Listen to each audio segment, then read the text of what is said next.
تیسرا کلمہ تمجید، سبحان اللہ والحمد للہ ولا الہ الا اللہ واللہ اکبر ولا حول ولا قوة الا باللہ العلی العظیم۔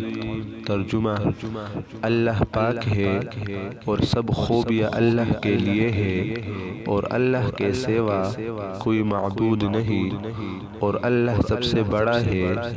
گناہوں سے بچنے کی طاقت اور نیکی کرنے کی توفیق اللہ ہی کی طرف سے ہے، جو سب سے بلند عظمت والا ہے۔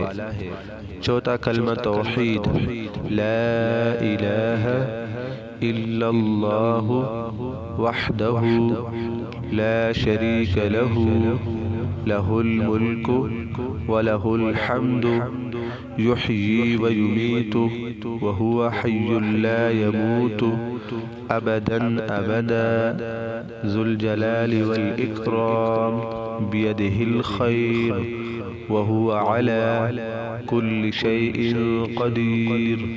ترجمہ: اللہ کے سوا کوئی معبود نہیں، وہ اکیلا ہے، اس کا کوئی شریک نہیں، اسی کے لیے ہے بادشاہی اور اسی کے لیے ہے حمد۔ وہی زندہ کرتا اور مارتا ہے، اور وہ زندہ ہے، اس کو ہرگز کبھی موت نہیں آئے گی۔